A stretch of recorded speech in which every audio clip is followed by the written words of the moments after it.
Hello everybody, today we will discuss about the particle in a box और ये बहुत important है और बार बार पूछा जाता है उसका डेरिवेशन इस तरीके से जो कि आप देख सकते हैं।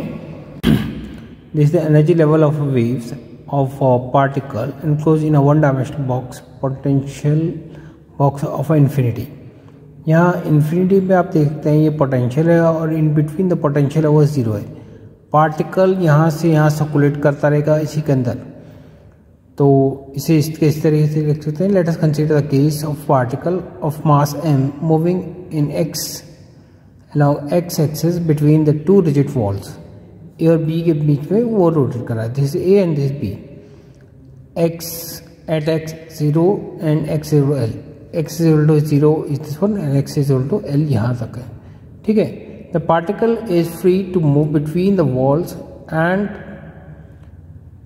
it can move here and there। कहीं पे भी जा सकता है, मगर वन डायमेंशन है, टू डायमेंशन का भी बन सकता है, मगर प्रॉब्लम्स में ज़्यादा टफ हो जाएगी, तो हमने वन डायमेंशन ले रखा है। The potential energy of the particle between the two walls is constant because of no force acting on it। कोई फोर्स नहीं लग रहा है, इस वजह से पार्टिकल इधर उधर घूम सकता है। At a constant potential is taken as zero for simplicity। when simplicity के लिए पोटेंशियल हमने जीरो लिया है। when the particle strike one of the wall it reflect back immediately as the wall is perfectly rigid। और ये इसका potential का function दे रखा है। v potential is equal to at infinite between x is less than 0 and x is greater than l, and v is equal to 0 for less than equal to 0 और less than equal to L. इसके आगे हम देखेंगे, the potential Schrodinger wave equation for particle in a given box. ये equation of Schrodinger equation ये मैं already solve करा चुका हूँ और ये आपको मेरे प्रीवियस क्लिप में मिल जाएगी। That is d square psi upon d x square 8 pi square m h square E minus V. Pi की वैल्यू 22/7, m जो है मास है और h जो है flank constant, v is the potential and e is the total energy between the wall. जैसे मैंने पहले बताया था पोटेंशियल जो है जीरो है, तो एक इस इक्वेशन में पुट करेंगे तो हमें क्या मिलेगा, D x square upon d x square D Sai square upon d x square plus 8 पाई m अपॉन h स्क्वायर ई साई ज़ीरो।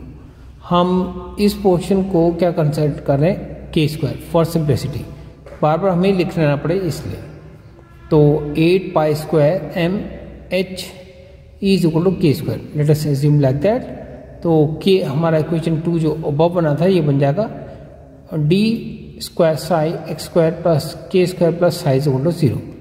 सोल्यूशन इसका जो है जनरल सोल्यूशन ये बनेगा psi A sine k x plus B cos k x. ये ध्यान रखना है कि के स्क्वायर है, अगर के स्क्वायर नहीं रखेंगे तो यहाँ रूट बनाने लग जाएगा, तो हमको के स्क्वायर ही लिया है। Where A B are the constant हमें डिटरमाइन करना है। हम अप्लाइंग करेंगे boundary condition. Applying the boundary condition psi is equal to 0। What is psi? Psi is the wave function और एक्स इज इक्वल टू 0 पे, यानी एक्स से ज़्यादा 0 पे जा नहीं सकता, तो पुट करते हैं इसे फोर्थ क्वेश्चन में। इसमें psi is equal to 0, A sine 0 plus B cos 0। Cos 0 की वैल्यू 1 होती है, ये तो 0 ही हो जाएगा आपका, और जो हमें मिलेगा B is equal to 0। Hence the solution ये जो बचा है ये टर्म तो 0 हो जाएगा और ये टर्म बचेगा A sine k x. Now the applying the boundary condition again at psi is equal to 0 x is equal to L. तो एक्स एल पुट करेंगे यहाँ इस इक्वेशन में, तो एक्स का एल आ जाएगा और साई इज इक्वल टू 0 हम इसे सॉल्व करेंगे। अब इसमें ए तो 0 नहीं हो सकता, यानी कि हम ये कह सकते हैं के साइन के एल जो है 0 होगा। That mean k sine k L is equal to 0 means sine N pi. That mean k L is equal to N pi. तो के की वैल्यू जो मिलेगी हमें मिलेगी k is equal to N pi upon L. तो हमारा जो equation बनेगा वो बनेगा psi A sine A n pi x upon L. तो स्क्वायर करेंगे क्योंकि हमने पहले स्क्वायर लिया था इसमें ऊपर इक्वेशन में, तो स्क्वायर रखेंगे k square is equal to n square pi square L square और इसकी कोरिलेट करेंगे। तो हमको जो इक्वेशन मिलेगा वो मिलेगा 8 pi square m E n h square. यहाँ ई एन ले लिया है इसलिए सिंप्लिसिटी के लिए N square pi square upon L. तो हमारा ई एन जो है वैल्यू आएगी N square H square upon 8 pi L square. अब हम वैल्यू को रखेंगे n is equal to 1, n is equal to 2, n is equal to 3 and so on. और h क्रॉस की वैल्यू रखेंगे। h क्रॉस आपको मालूम होना चाहिए, h क्रॉस जो होता है h अपॉन 2 पाई होता है। अब जो हमको मिलेगी that means from the clear expression we can say e is equal to n की वैल्यू पुट करी हमने, तो हमको क्या मिला pi square h square 2ml square. तो for e is equal to 2 यहाँ हो जाएगा 4, तो 4 ये टर्म जो है पूरा e1 स्क्वायर के बराबर है। तो e1 that mean 4 time of e। इसी तरह से अगर 3 का पुट करेंगे तो हमें 9 टाइम ऑफ e1 हो जाएगा, 4 पुट करेंगे तो 16em हो जाएगा। इस इक्वेशन को हम अगर सॉल्व करेंगे टर्म्स को एनर्जी लेवल इस तरह से नजर आएगा इज इक्वल टू 1 और तो ट्वाइस जो है एन टू 4e जो है यहाँ पे आ जाएगा, 9e यानी 9 टाइम जो है e1 हो जाएगा और 16 यानी 4e4 यानी 16 का e4 16 टाइम e1 का यहाँ पे पहुँच जाएगा।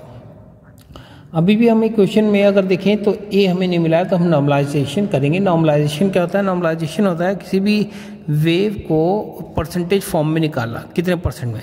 तो 0 to L psi x square upon psi x square d x equal to 1। तो इसकी वैल्यू पुट करेंगे A square sine square N pi x upon L D x equal to 1 और a की वैल्यू निकालें। ए स्क्वायर कॉमन बाहर आ गया क्योंकि ये जो कॉन्स्टेंट वैल्यू है 0 to L sine square N pi x upon L D x equal to 1।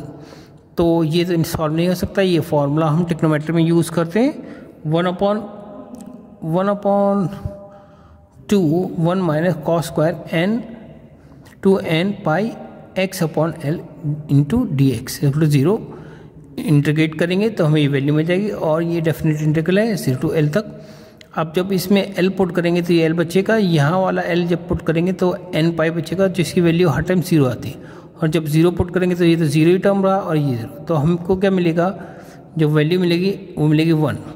तो a square L upon 2 is equal to 1, that means a square is equal to 2 upon L और a is equal to root में आ जाएगा plus minus 2 upon L।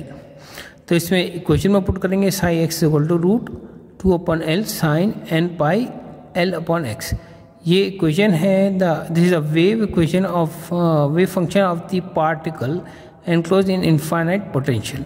इसको अगर आप pictorial representation देखना चाहते हो वो इस तरीके से नॉर्मलाइज्ड वेव फंक्शन आप देखेंगे इसमें। Normalised wave function that means normalised wave function psi 1 psi 2 psi 3 are together are probability density psi 1 square psi 2 square psi 3 square are plotted।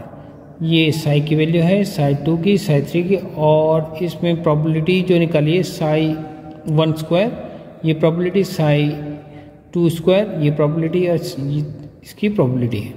तो इस तरीके से हम इसे probability means the finding the particles at a fixed in a short range we call, यानी तुक्का मारे हैं हम, संभावना करने की पार्टिकल यहाँ पे हो सकता है।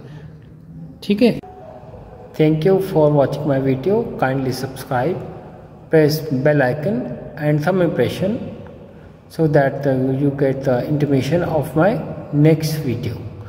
आप सब्सक्राइब कर लेंगे तो आपको मेरी वीडियो के जैसी मैं अपलोड करूँगा आपको पता चल जाएगा। Thank you.